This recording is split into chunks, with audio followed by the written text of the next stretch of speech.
Welcome to Curiosity Unleashed. I almost forgot what that was.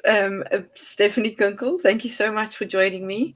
Yeah. I'm very excited to chat to you today about creativity, kind of under the umbrella of Alchemy of Trust. You've been one of our I don't know what the right word is. I'm on a weird word mission again these days, but one of our valued members as the Wisdom Seekers for a couple of years now. Thank you. Um, so I'm very excited to kind of explore a little bit more about creativity or your thoughts in this moment at this time around creativity, because I know you've been playing with that a bit. Yeah. I think I've been thinking a little bit about creativity over the last week or so.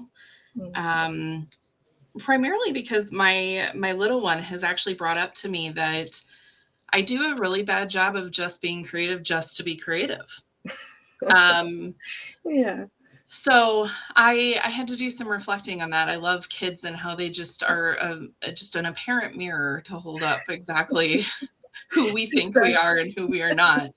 Um, and so creativity for me has been this challenge in the past, I don't know, 14 years. About 14 years ago, I went into therapy for mental health. I was dealing with a lot of depression and a lot of anxiety, and I went into therapy in the hopes to just find some answers and find some fun again.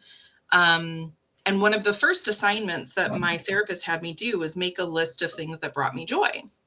Yeah. And that was really hard to do in that moment when you're kind of in that black hole of depression, like what brings you joy. And actually I was just talking to a client this morning right before we hopped on here around like the need to be creative as a substitute for being productive at a job. So when we don't have work or we're in a space where, work is just not filling our cups anymore, especially financially, how we can get into this rut of wanting to explore our creativity for the purposes of business. And what I have found is that over the last, I don't know, I want to say 2 or 3 years since I've really, actually, it's probably been more like 5. I think 2020, I was lucky enough to have somebody in my life who was offering a 2 o'clock creative block every day. And she would go and she would play with pastels and paints and colors. And like you get used to that. And that was the saving grace for me over, that long haul of us all being home together with everyone else. Yeah. Um, and we kind of I experienced this opportunity in that moment to just Mm. fully play. And as I was working through that over the last 5 years, I've realized that that fully play aspect has kind of fallen away for the Mm. purposes of how can I make my creativity make me money? Mm. And I don't think that's fair to us to take that away in that way. And I'm not saying people can't sell art, and I'm not saying that they can't use their art or creativity to make money. And sometimes it is plenty okay for people to make art to make money. But I think for me, a true creativity is in that space of play. Mm. It's in the space where we're shutting down all of the logic parts of our brain and it's just playing. Yeah. Yeah. Um, Interesting, because it also comes back to how do we see creativity? What is creativity to you? Like how do you express um, kind of your insight into is creativity only drawing a picture, or how do we express that, or how do I you express that? Yeah, for me personally, a lot of my creativity comes out in writing. I love writing. I've loved it ever since school. In fact, when I was in high school, I wanted to be an author when I grew up. That was my entire goal. And I had started on a couple of novels and I had researched colleges to go get creative writing degrees. And that was going to be my entire path. Yeah. And then life happens and the realization that, college is expensive and we have to find other things and other ways to do things.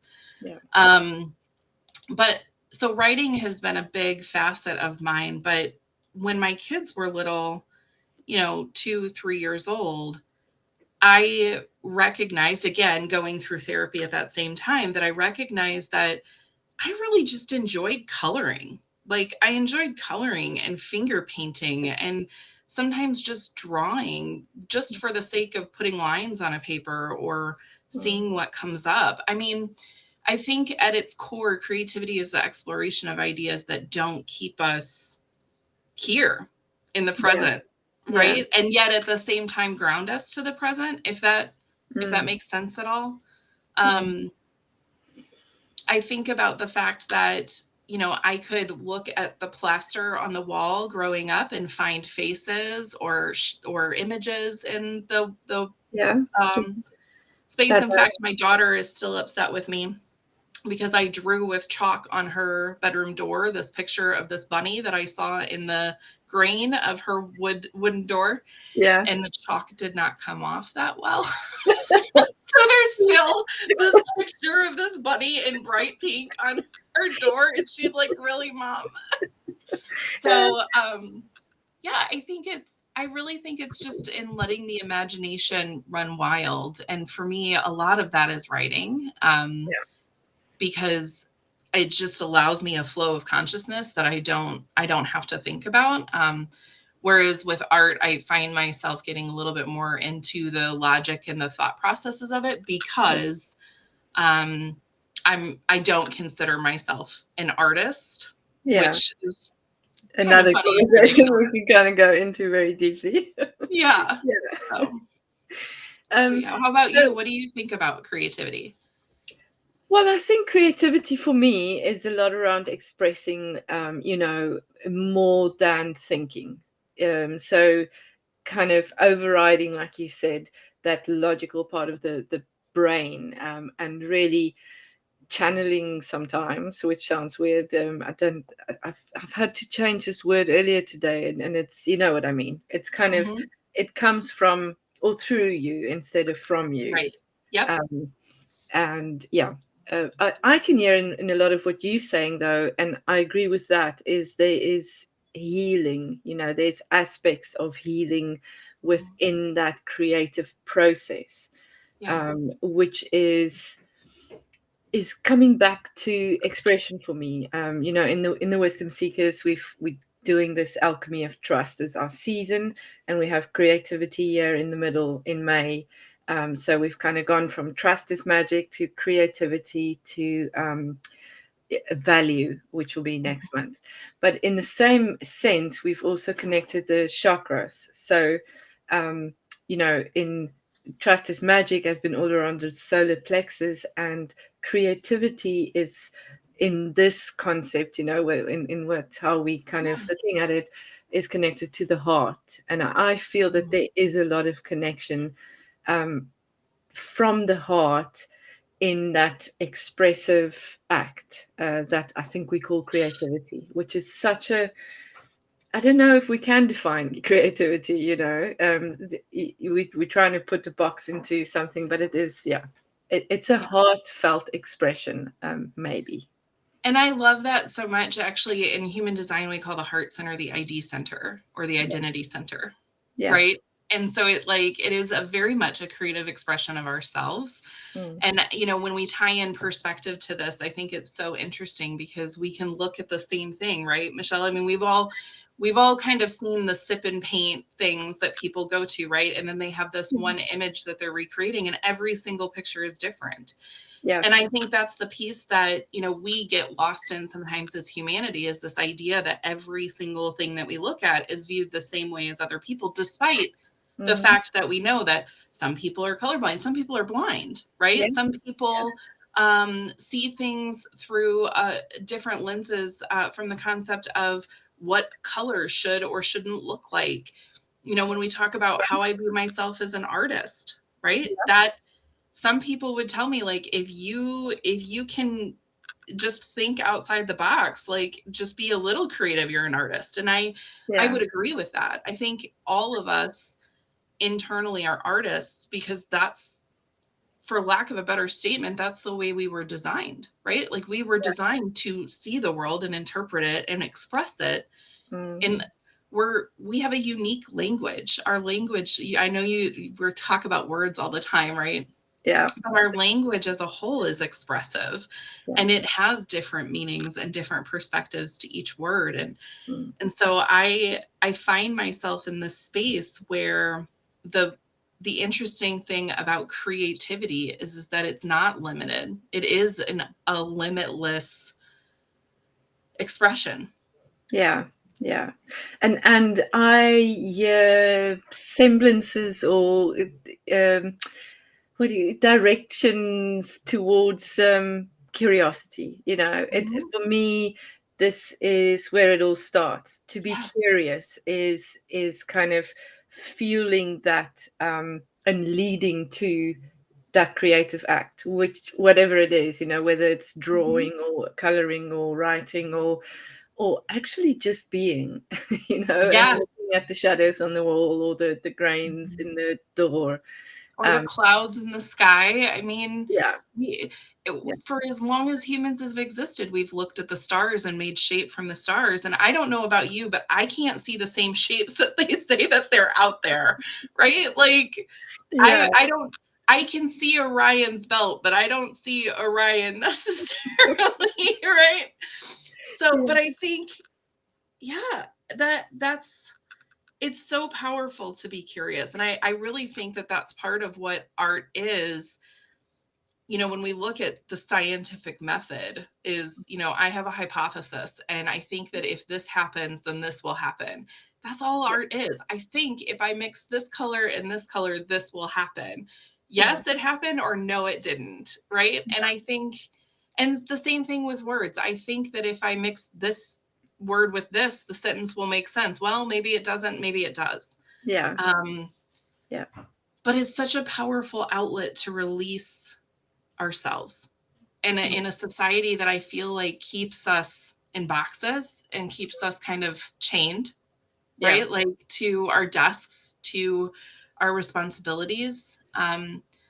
And even if it's just for a moment, like you said, even if it's just in the pebbles or the sky or the walls, right? If we can just take a moment to explore, what does that look like? How am I seeing that right now? And make up a story about it. I love stories so much. yeah. Yeah. Yes, and I know, and I love that because you can fill in and create around that. Mhm. And I feel that there's also something, a magic that happens when you create without knowing why or for whom or what, Mhm. just to put that brush on the canvas or to just let the words kind of flow Yeah. and edit afterwards, just Mhm. get it down onto paper. Um, Yeah. and I always wonder, from different people, kind of how do you quiet or silence that inner critic, when in order that you can stay curious so that you can kind of move forward, because often that inner critic, like I'm not an artist, or I'm not a this, um, Mhm. dampens the curiosity as to, okay, well, I shouldn't really do that because I don't know enough, or other people are better, or whatever it is. Yeah. Yeah, Yeah, I think there's a mindset, and I hate using that word. Sometimes I think it's overused, especially in the coaching industry and in different aspects. But I really think that there's a reframe or a mindset that you have to get into to just allow for that. So one of the things that I do from a writing perspective is, when I have gone through my whole day, and this is just, okay, a little plug here for forthewords.com. If you're an author and you haven't found that yet, I love that site so much. But one of the things that they do for their authors to keep them moving, right? Because sometimes it's hard to work on our books, is to give us a daily minimum that helps us to keep like a streak going. And the daily minimum is 444 words. And one of the things that I have refound is this love for free writing, yeah, which is basically just literally just sitting down and just writing anything that comes to your mind. So if you've never done this before and you're watching this and you don't consider yourself an author, just set a timer for 5 or 10 minutes and just put your pen to paper and write just nonstop.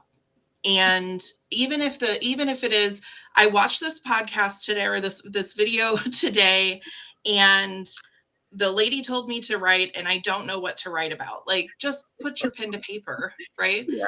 And for me, that's where the creative flow, and also, you talked about channeling, Michelle, that's also where that comes in. It's not just for me in the free write. Now I've learned how to kind of tap into that in other places. But I think it's really powerful to channel through that perspective. And there's two instances kind of resounding in my life right now where this has happened. And the first one is with my pen name. Um, I have this thing where I ask the people who follow me on social media to give me a genre or a location or both, and I'll just write with it. And one of the ones that blew my mind was they gave me dystopian Egypt. Like, what do you do with dystopian Egypt? I don't know, but I figured it out. Yeah. And I wrote about a tunnel system that was underneath the pyramids in August of last year. Yeah. And then recently, and I don't know how much credence is this, but recently I've heard that scientists have started to suspect or have found proof or evidence that there is a tunnel system under the pyramids that we did not know about previously. And I'm like, mind blown, right? Here, what is this? And so there's that aspect, but I've also been doing a lot of work for my aunt, and she's Christian and she is very faith-based, and she actually put out a book called Speak to Me, God, I'm Listening. And in the first part of the book, she talks about how setting aside time, lighting a candle, making that space sacred, and then just flowing, like just putting your pen to paper, like I said earlier, and just letting that out kind of channels that. And she has 365 days now of doing that, where she put out a book to help other people with it. So there's just there's a lot of things that we can do to get our creative like brains going. And I'll just say this really quick too. I was watching I ended up on a YouTube channel that I don't really even know where we got to that from what I was watching. But the beginning of it was Who's in Control, like your brain, who's in control. And it was by PBS Nova. And towards the end of it, maybe the last 10 to 15 minutes, they talk about doing an MRI scan on a freestyle rapper. And they did the scan while he was rapping something that he had learned and rehearsed and written. And then they did the scan when he was only freestyle rapping. Like, no, they'd given him 3 words to go with, and he was just running with it. In the scan where he was freestyling, truly freestyling, his prefrontal cortex completely shut down. So we really do have to get into a different mindset and get our brains working differently to fully tap into that creativity. And I think that's part of what I meant earlier when I was saying that when we go in with the mindset of selling a piece of art, that it doesn't always work as easily for us in those moments. Yes, and last year this time we had similar themes and similar things, and we read the book, or some of us read the book The Creative Act by Rick Rubin, which I found to be one of the best books for me read at that time ever. And he talks about that a lot, as to we change our motive. So we are then creating for an audience, and then we lose the creativity, I feel because then there's an outcome. I think a lot of creativity can thrive when we don't have the why and the who, for whom, or as Rick says, the audience comes last, inspiration comes first. And to then act on that voice, that creative voice, and not knowing is the bit that prefrontal cortex gets involved with. So to switch that off and go with the unknown is where we can get to really create instead of copy or produce, which are two very different things, I think. Yeah, I think so. And I think um, when we look at artwork from a selling modality, right, a way to make a living, Mm. I think the artists that truly shine at being able to do this are artists that are really just doing it for themselves, Yeah. right? Like they are really just sitting down. I know an artist who generates roughly 15 to 17 pieces every week. Yeah. And she loves painting, and she uses that as a source of income for her life. And but she does so not with the expectation of this is for this person, or that, and we can be commissioned as artists, right? You can Yeah. hire me to write you a story. I'm happy to do so. Yeah. But at the end of the day, that is, and our creativity can still come out, I think, with that, especially when we're channeling other people. But I do think that the great artists, I mean, if you look at Van Gogh, Mm. right, if you look at his history, he wanted to be a painter his whole life, and he Yeah. didn't become famous until after his death. And Yeah. I think some of that has to do with the fact that he was painting for himself, and Mm. he was painting his perspective, and he was well ahead of his time, and people Yeah. didn't appreciate it the way Yeah. that we do now. And so I think that's the piece, is finding a way to balance. I go back to this with almost everything, don't I, Michelle? Mm. Balance all of the areas of life, right? We have to find a way to fuel our passions so that we can experience joy and experience that shutdown of logic and just existence and being and feeling and thriving. And we also have to balance all the other stuff, because we actually do live in this world, Yeah. There's Yeah. for all of its good and bad, right? We live here. And so Yeah. there's a balance that has to happen as a person. Yeah. But I love the time, just the time to sit and think sometimes, not even do or produce like you were saying, but just to Mm. sit and think in quiet and solitude, and not with any expectation of what comes up. Yeah. Yeah. And then to trust that creative voice, isn't it? Mhm. Like, and this is where the trust comes in again. Is how do we do that? We need to know ourselves first. It always comes Yeah. back to know thyself, as to, what is the inspiration? Am I listening? Am I open and curious enough to let go of, all the other influences and just be creative, Mhm. and let that go? One of your creations is also called Perspective Shifters, which I know you have a beautiful community, and you're building on that. What do you think are one of the perspectives we can shift around creativity? I really think it goes back to this idea that every waking moment has to be producing something, Mm. right? We literally have entire social media outlets that are designed for hustle culture. The idea that we get on, and every day, every waking minute, we're making money for ourselves. We've In our society, we've gotten so attached to the idea of fame. And don't get me wrong, like, I understand the starving artist the concept, right? Like, Yeah.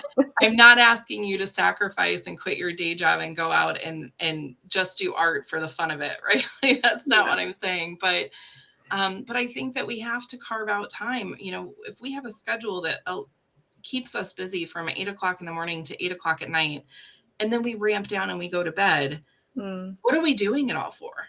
Right? Mm. Like, what's the purpose of it all? And I like to think that I live my life's purpose in everything that I do, in the Perspective Shifters community, in the clients that I work with. Mm. I understand that I live my purpose, but I also understand that I have a unique opportunity in the whole of the universe to experience life as a human and to express myself as a human. And at at no other lifetime, right, in the universe will I be able to do that unless it's in a human form. And so, and there's, we know from science that there's billions of planets and, potentially millions of other types of life, or even billions, right? So what does that look like for us in this particular form, to be able to express ourselves, to be able to understand the world a little bit differently? And if we go back to the idea of trust and also curiosity, right? What can we explore about ourselves within that? And I think that's where perspectives need to shift, that your entire existence is not anything to do with your 8 to 5 or even your business. Your entire existence is your experience. It's you moving through life and learning to express yourself in a way that brings people together. And I think that it's just a very big fundamental piece of humanity that we've gotten away from. And I truly believe that if we can just find the time to set aside, even if it is just a 2 o'clock hour, 1 or 2 days a week, every week, where we just set Yeah. aside time to just, I don't care if it's taking chalk out and writing on your sidewalk, or writing and doing a free write, or painting or building robots. Like, that's something I did with my kids during that time. It was just, we just took all of the random stuff we had around the house that could be used, and we built robots. And they were horrible. They weren't real robots. They fell apart in 5 minutes, but we had a blast, and that's all that matters. Yeah. No, there's definitely a connection point within this, practicing, practicing. I don't know what you're practicing, but it's just to be able to do that, and the automatic element of free writing, as to really being able to let go, and there's a lot of that in trust. In trust, we need to experience letting go, and trusting, Yeah. what there I is. think it's also trusting that you have someplace that is just your own. Mm, Like, I think about some of the clients that I work with, and their incredible anxieties around what people are going to think of their books or their artwork or anything else. And I think what I keep telling them is that your book is for the people that it's meant for. It's not for the people who don't want it. Right? Like, at the end of the day, there are so many opportunities to read books out there. I know women who have 700 books on their to be read pile, right? Like, yeah, yeah, there's so much content between books and videos and music and so on and so forth, that you're not going to be in front of everyone, and you're not going to be for everyone, and that's okay. yeah, But when you're first starting out and you're first trying to tap into that curiosity and that true trust, that true, I'm just doing this to do it and to have fun, mm, I think it's really important to set aside a space or time for yourself, where you can be free of other people's judgments too, where you don't have to worry about what other people are going to think or say or anything, so that you can truly just do yeah, yeah. or Uh, be. Obi. There's a Dr. Seuss quote that comes to mind around that, and I'll probably get it wrong, but it's around the lines of, those who matter, those who care don't matter, and those who matter don't care.